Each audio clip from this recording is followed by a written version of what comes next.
Hello again, everybody. Barry Hyatt here in Scottsville at the University of Kentucky Extension Office with my buddy Janet Johnson. Janet, Valentine's Day has already passed us, but we might as well celebrate for the rest of the month, don't you think? Hey, we can have matters of the heart going on all throughout February, and the good thing about the recipe we're going to show today, Barry, is that it not only tastes sweet and delicious, as we often think of February, but it is very heart healthy. Great. In a disguised sort of way, and we want to show people because this is a great recipe to keep on hand when you're having people over, you want to make something different. Just having this on your pantry shelf, you can pull it out really quick. It's great. Sure. It's too. We call this twice as nice angel food cake. Angel food cake. Okay, Yes, very it good. is, because angel food cake, of course, removes the yolk of the egg, so that helps with cholesterol.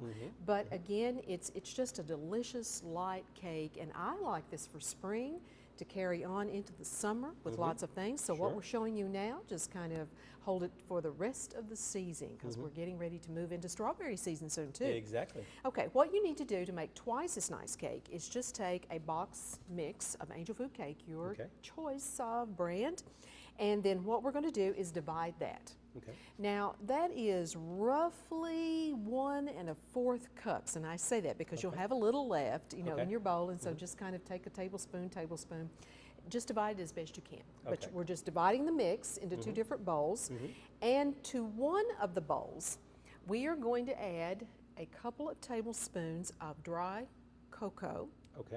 Now, instead of adding, of course, the bar chocolate, the block chocolate, etc., this cocoa adds the delicious chocolate flavor with no fat. So that's great. It is. It's wonderful. And I've added 1/4 teaspoon of cinnamon to this too, to have a little extra kick there as well. Sure. Now, you know, Barry, we're going to show you later on how that you could double the cocoa, double the cinnamon, not divide the mix, and you'll have a chocolate angel food cake. Oh, wow. Same principle. So you don't really have to do the twice as nice. All you want to do is just blend the dry ingredients. So we're blending the cocoa, we're blending the cinnamon with half of the box angel food cake mix. And this, of course, if you want to create the layered look that we'll show in just a moment. And there you go. It's pretty simple. You want to use a large bowl for this, Barry, because when you're mixing up angel food cake, you need depth for expansion later on. All right. Like that too. Of course, our other mix is the same. Then all you do is just basically read the instructions on the box. You think I could do that? It's pretty simple. Now what we're doing is dividing the water, Okay. because we divided the mix, but now we just add the water, and the nice thing about the box mixes is that once again you already have the egg whites that are involved. They're dried, of course, so that's less muss, less movement. Right. Yes. Now here's where we want to take a mixer, and you may want to use a large mixer or a small one. I'm going to beat this for 1 minute. Okay. And I'm going to do the white layer first. Okay. Because in a moment I'm going to move over and do this one. And we want to kind of beat at high speed a minute. This allows our egg whites to begin to do their thing and to create this wonderful angel food cake batter. You know, Barry, the good thing about this cake is you can eat a large serving, and we'll show you that, because the whole cake that you bake in a tube pan, an angel food cake pan I like to use because you can remove the bottom, or you could use a butt pan if you had to. You are actually going to get at least 16 servings. Is that right? Yes. Okay. And they're large servings and around 100 calories. Wow. That's nothing. If you're trying to watch your weight, 100-calorie desserts are really hard to come by. And have a little bit of a sweet tooth. That's most right. of us do, you know. Yeah, and this will give you just that amount. I like it because it gives you kind of that traditional angel food cake mixed with the chocolate, and that's just a real nice taste variation. You don't want to overbeat, so just a minute on the batter, and we should be about good. What I'm going to do is just kind of move everything into the center for just a few more seconds. Then I'm going to let you spoon it in. Sure, I'll do that. I can do that. I can't use the blender. Oh, I'm sure you could. This is not difficult. Okay, we're going to stop, and I'm going to give you the spatula, and I'm going to let you put that in the angel food cake pan. Now, I might say, Barry, this has not been greased. It's only been cleaned, no greasing with the angel food cake. Okay. And I want you just to spoon the batter in the bottom. Do that. I'm going to continue now and mix the chocolate layer. Okay. Same thing. And the reason you did this one first is because you didn't want to get it mixed up with the... I didn't want to get the chocolate batter mixed into the white batter. That's pure and simple. Now you can see why that you want to use a deep mixing bowl, even though this is a large one. Once again, it does kind of sputter around and it needs some room for the batter to actually begin doing its thing. So we can see that the deep bowl is best. Yeah. Deep, deep, deep. Definitely Yeah. You are exactly right about that. Yeah. It has a great smell too, doesn't it? Oh, doesn't it? It has that wonderful cherry aroma that you get with angel food cake. It's just delicious.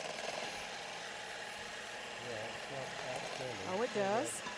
And Now, when which is your favorite, Janet? Do you have a preference on these? on which one to make, you know, I really like the twice as nice because I like both flavors. But I'm telling you, the chocolate, if you're in the chocolate mood, and a lot of times you are, you just want that little taste of chocolate. This is a wonderful way to get it without feeling so guilty if you're trying to lose a few pounds. So I really like them both. Yeah, I can see why you do. Yes, they're really, really good. You don't feel as guilty probably after you make this. I don't feel guilty at all, Betty. When I feel guilty is when I'm eating about 4 or 5 slices. That's when I feel guilty. You know, this was one of the favorite recipes at the recent Healthy Heart Brunch that the Allen County Homemakers did to commemorate, again, women's heart disease and the need for women to be aware of their numbers and their signs and how diet really plays a great role in being heart healthy, along with movement, as we talk about. But this was one of the ways that at the brunch, we served a dessert and it had rave reviews and we had people doing, okay, so you've got the white in there. Okay. Now all I'm gonna do is just pour, again, the chocolate on top of the white, and this just creates a batter. Now some people even like to take the chocolate and kind of swirl it in the white batter. Sure. I mean, if you wanted to do that, you could. If Just you for really, appearance sake, I guess. More for than anything. appearance, that's right. Just take a knife and kind of swirl it in there. I just layer it so that what's going to happen is I'm going to have a white layer on the bottom and I'm going to have a chocolate layer on top. With a touch of cinnamon. Just a touch of cinnamon, that is correct. Yeah.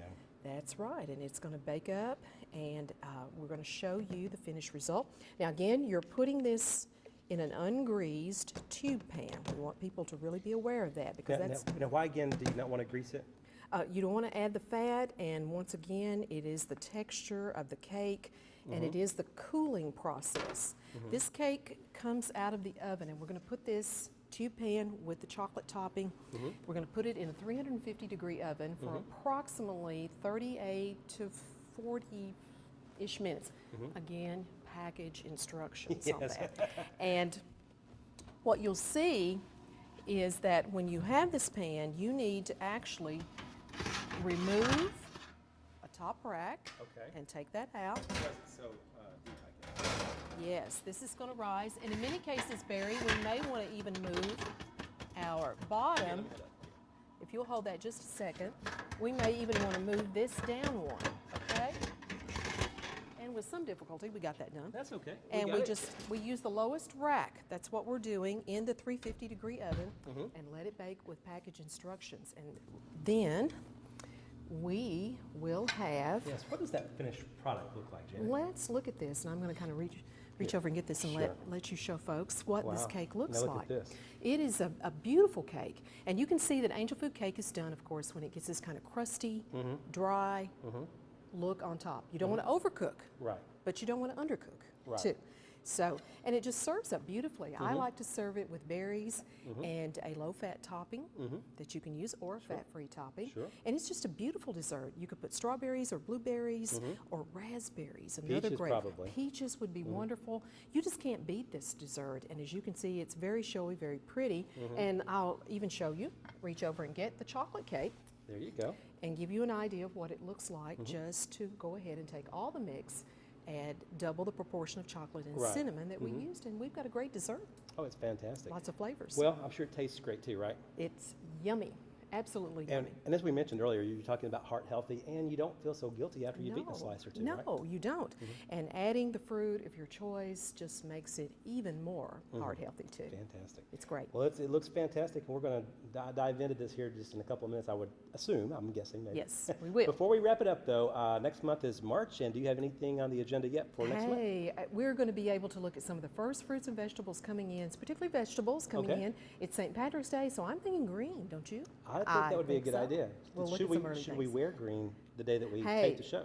yes, perhaps we shall. I don't think that interferes with any of our school colors during March Madness, does it? I think we're good to go, hopefully. Yes. Well, Janet, thanks so much, and thank you all so much for watching. And if you'd like to have a copy of the recipe that you've seen here today, you can email me at barry.hyatt@nctc.com, of course, or you can check out our website, nctc.com, and we'll make sure we get that on there for you. Once again, Janet, thanks so much. Thank We'll you, see you Barry. next month, Yes. and we will see you guys next month as well. Take care, everyone.